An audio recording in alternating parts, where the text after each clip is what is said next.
आज की जो सच्ची घटना है, इस घटना के बारे में हर तरफ चर्चा हो रही है। आप कहीं भी चले जाओ, हर जगह सिर्फ एक आदमी का चर्चा हो रहा है और उस आदमी का नाम है अतीक अहमद। हालांकि अतीक अहमद अब हमारे बीच नहीं रहे, पर उनके किस्से, उनके दबंगई के किस्से किसी फिल्मी अंदाज से कम नहीं थी। अतीक अहमद एक ऐसा शख्स था, वो जिसको चाह लेता था उसको मौत के घाट उतारने में वो देरी नहीं करता था। 28 मार्च 2023 का ये वाक़या है बरेली जेल के अंदर मौजूद एक कैदी जिसका नाम होता है अशरफ अली, जो कि अतीक अहमद का सगा भाई होता है। उसको पुलिस के वैन में बिठाकर कहीं ले जाने की तैयारी में थे। इससे पहले कि वो वैन के अंदर बैठता, तभी मीडिया कर्मियों ने उसे चारों तरफ से घेर लिया। इससे पहले कि मीडिया वाले और कुछ पूछ पाते, अशरफ अली ने मीडिया से कहना शुरू कर दिया कि एक बड़े अफसर ने मुझे जान से मारने की धमकी दी है और कहा है कि 1-2 हफ्ते में ही तुम्हें जेल से बाहर ले जाया जाएगा और तुम्हें तुम्हारा किस्सा हमेशा हमेशा के लिए ख़त्म कर दिया जाएगा। इससे पहले कि मीडिया वाले और कुछ पूछ पाते, उसने एक बात और कही जिसे सुनकर सब दंग रह गए। उसने कहा कि मैं एक लिफाफा छोड़ के जाऊंगा। उस लिफाफे में एक चिट्ठी है।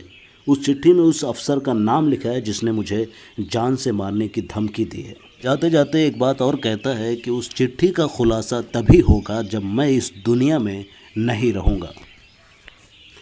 और वो ये भी कह रहा था कि मुझे पता है कि मुझे मार दिया जाएगा, मेरी हत्या कर दी जाएगी और मेरे हत्या के बाद ही सबको ये पता चलेगा कि आखिर उस अफसर का नाम क्या था। अब हर कोई जानना चाहता है कि आखिर उस अफसर का नाम क्या है, वो अफसर कौन है। तो आइए पहले एक नज़र अतीक अहमद के बारे में शुरू से जानने की कोशिश करते हैं। 15 अप्रैल 2023 को प्रयागराज में 2 प्रमुख लोग होते हैं, एक अतीक, दूसरा उनका भाई अशरफ। दोनों को मेडिकल परीक्षण के लिए एक हॉस्पिटल लेके जाया जा रहा था। इससे पहले कि हॉस्पिटल वो दोनों पहुंच पाते, तुरंत ही 3 शूटर वहां मौजूद होते हैं और वो तीनों अतीक और अशरफ के ऊपर गोलियों के बौछार कर देते हैं और अतीक अहमद का किस्सा पल भर में वहीं पे ख़त्म कर देते हैं। और मरने के बाद तीनों सरेंडर भी कर देते हैं और अपने आप को पुलिस के हवाले भी कर देते हैं और पूरे होशो हवास में अपना जुर्म भी कबूल करते हैं। तो आइए अब शुरू से जानते हैं कि अतीक अहमद का जुर्म का रास्ता आखिर कहाँ से शुरू हुआ था। दरअसल ये कहानी शुरू होती है उत्तर प्रदेश के प्रयागराज से, जिसे लोग इलाहाबाद के नाम से जानते हैं, पर हमारे योगी बाबा ने इसका नाम बदलकर प्रयागराज कर दिया है। प्रयागराज में बात 1984 के आसपास की है। एक व्यक्ति का नाम बहुत तेज़ी के साथ सुर्खियों में लगातार, शायद ही ऐसा कोई व्यक्ति होगा जो उस इंसान को नहीं जानता होगा, जो उस इंसान के नाम से वाकिफ़ नहीं होगा। वो नाम था चांद बाबा। चांद बाबा अपराध किया करता था, अपराध की दुनिया का एक ऐसा नाम जिसे हर कोई जानता था, जिससे हर कोई डरता था। उसका काम लूट, हत्या, फिरौती, ज़मीनी कब्ज़ा, इस तरह का काम किया करता था और साथ ही साथ दिन पे दिन उसका वर्चस्व जो है वो बढ़ता जा रहा था। जब इसके अपराध से पुलिस वाले बिल्कुल परेशान हो जाते हैं, थक जाते हैं, तब पुलिस वालों को ज़रूरत थी एक ऐसे इंसान की जो इसको ख़त्म कर सके। पुलिस वालों ने अगर अपना काम ईमानदारी से किया होता, उसमें किसी दूसरे व्यक्ति की ज़रूरत नहीं पड़ी होती, तो आज अतीक अहमद का नाम, एक व्यक्ति जिसने 17 साल की उम्र में एक हत्या की थी, उस व्यक्ति ने साल 1989 में चांद बाबा को हमेशा हमेशा के लिए मौत की नींद सुला दिया। क्योंकि चांद बाबा भी विधायक बनना चाहता था। चांद बाबा को पुलिस भी कुछ नहीं कर सकती थी, लेकिन अतीक अहमद ने कुछ सेकंडों में ही चांद बाबा का किस्सा हमेशा हमेशा के लिए ख़त्म कर दिया। क्योंकि अतीक अहमद भी विधायक बनना चाहता था और अतीक अहमद के रास्ते में चांद बाबा आ रहा था, इसीलिए अतीक अहमद ने चांद बाबा का किस्सा वहीं पे ख़त्म कर दिया। फाइनली अतीक अहमद विधायक बन जाता है, पर राजनीति में आने के बाद भी उसका अपराध का सिलसिला लगातार जारी रहता है। उसके आपराधिक काम कुछ ऐसे थे जैसे लूटपाट, हत्या, ज़मीनों पे जबरन कब्जा और ज़्यादातर हत्याएं करवाता था और उसके साथ साथ रंगदारी भी मांगा करता था। वो ऐसा कौन सा काम है जो अतीक अहमद नहीं किया करता था? सारे काम अतीक अहमद किया करता था। कई साल ऐसे बीत जाते हैं, कभी निर्दलीय, कभी अन्य पार्टियों से, या फिर कोई ना कोई राजनीतिक पार्टियां उसे अपने गोद में बिठाकर कभी उसे विधायक बना दिया जाता था, तो कभी सांसद। और सांसद बनने के बाद जिस पश्चिमी पार्टी से लगातार वो सांसद बन रहा था, उसके दिमाग में आता है कि उस सीट को अपने कब्ज़े में रखना चाहिए। काश उस दिन अतीक अहमद ने यह बात नहीं सोची होती और इसने इस सीट पर कब्जा के लिए अपने ही भाई को उसी सीट पर विधायक बनाने की बात सोची। लेकिन यहाँ पर वो नाकामयाब हुआ और अपने ही भाई को कभी विधायक बना ही नहीं पाया। इसी की टीम में से एक गुंडा रहता था, इसी के साथ, जिसे राजू पाल के नाम से जाना जाता था। और ये राजू पाल अतीक अहमद से अलग होकर बसपा से टिकट लेता है और विधायक बन जाता है। लेकिन ये बात कहीं ना कहीं अतीक अहमद को बिल्कुल भी बर्दाश्त नहीं होती, हजम नहीं होती। अतीक अहमद जब इस बात को बर्दाश्त नहीं कर पाता है, तब यहाँ पर एक जंग शुरू होती है। उस समय ऐसा लग रहा था जैसे अतीक अहमद का जलवा ख़त्म हो गया हो और वो अपना जलवा फिर से बरकरार रखने के लिए साल 2005 में 25 जनवरी को वो दिन था जिस दिन बीएसपी के विधायक को दौड़ा कर मारता है, लगभग 19 गोलियां मारकर उसकी हत्या कर देता है और उसके बाद फिर लगातार अपने काम में लग जाता है। अतीक अहमद अपने सारे जुर्म के काम करना शुरू रखता है। इतने में बसपा की सरकार आ जाती है। अतीक अहमद को गिरफ्तार करने की कोशिश कर रही थी सरकार। अतीक अहमद इधर उधर भागता है, पुलिस उसके पीछे पीछे भागती है। आखिरकार वो गिरफ्तार होता है और गिरफ्तार होने के बाद वो जेल चला जाता है। लेकिन जेल में रहने के बाद भी अतीक अहमद का आतंक कम नहीं हो रहा था। जेल में भले ही वो था, पर किसी के पास इतनी हिम्मत नहीं थी कि उसके खिलाफ कोई बोल सके, उसके खिलाफ कोई आवाज़ उठा सके। सरकारें तब भी थी, सरकारें अब भी हैं, सरकारें बदलती रहती हैं, सरकारें आती जाती रहती हैं, लेकिन पुलिस प्रशासन हमेशा वही रहता है। काश पुलिस ने अपना काम ईमानदारी से किया होता तो आज अतीक अहमद का ये हाल नहीं होता। इसमें कहीं ना कहीं पुलिस भी जिम्मेदार है।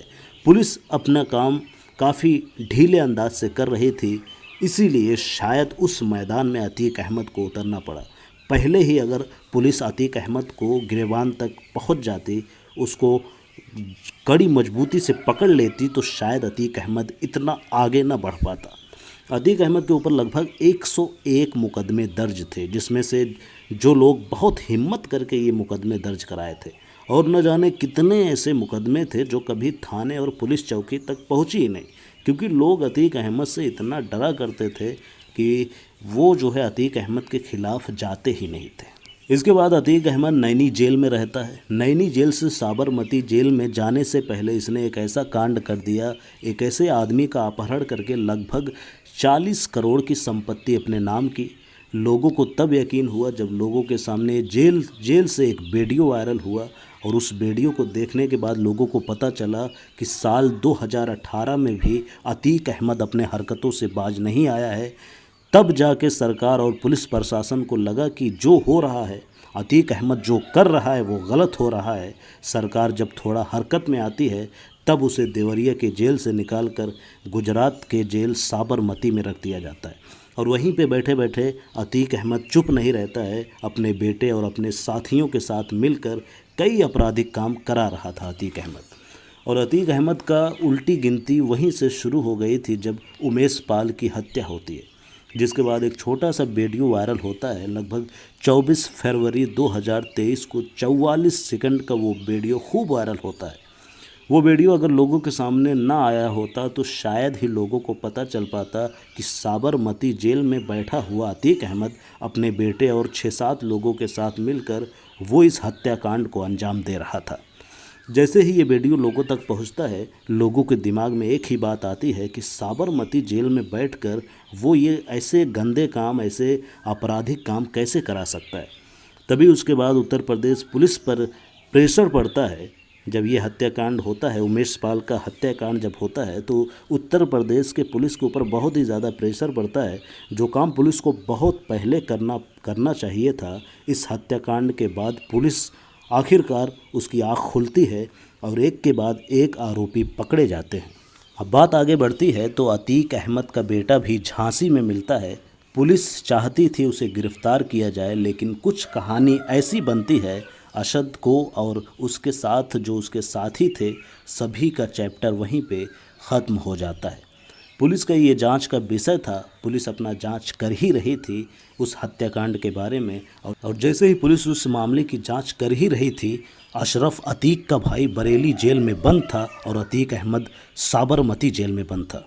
उनको भी लाया जाता है पूछताछ के लिए। इस हत्याकांड के मामले में जांच की जाती है और जब पुलिस जांच पड़ताल कर ही रही थी, 15 अप्रैल रात लगभग 10:35 पर एक ऐसा हमला होता है, एक ऐसा मामला होता है जिसके बारे में कोई सोच भी नहीं सकता था। दरअसल 3 लड़के अचानक आते हैं और आने के बाद धड़ाधड़ गोलियां चलाते हैं और लगभग 10 राउंड फायर करते हैं, जिसमें 2 गोलियां लगती हैं अतीक के भाई को और 3 से 4 गोलियां लगती हैं अतीक को। इन दोनों का चैप्टर पल भर में कुछ सेकंडों में ही ख़त्म हो जाता है और ये वीडियो सोशल मीडिया पे बहुत तेज़ी के साथ जब वायरल होता है तो हर तरफ कोहराम मच जाता है। हर तरफ अतीक अहमद और उसके भाई का ही जिक्र होता है। अभी तक जो जांच में बात सामने आई है वो ये है कि इस हत्याकांड को अंजाम देने वाले 3 लड़के हैं। एक लड़के का नाम है लवकेश तिवारी, जिसके पिता का नाम है यज्ञ कुमार तिवारी, जो कि बांदा उत्तर प्रदेश का रहने वाला है। दूसरा अपराधी का नाम है मोहित उर्फ सनी, इसके बाप का नाम जगत सिंह होता है, जो कि मर चुके हैं और ये हमीरपुर उत्तर प्रदेश का रहने वाला है। तीसरा जो अपराधी है जिसका नाम है अरुण कुमार मौर्य, जिसके पिता का नाम पता नहीं है, ये भी उत्तर प्रदेश का ही रहने वाला है। इन तीनों ने अपने ऊपर इस हत्याकांड की जिम्मेदारी ली है। इनका कहना है कि हम भी अपराध की दुनिया में अपना नाम रोशन करना चाहते हैं।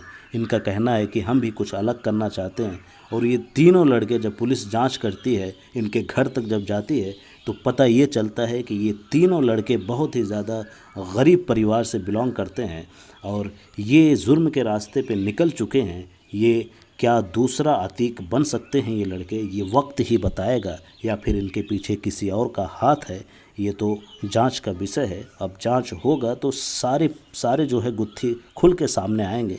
फिलहाल आज के वीडियो में इतना ही, फिर मिलेंगे एक और वीडियो के साथ। तब तक अपना ख्याल रखिए। अगर आप हमारे चैनल पर नए हैं तो इस चैनल को सब्सक्राइब करके ज़रूर जाइएगा। शुक्रिया।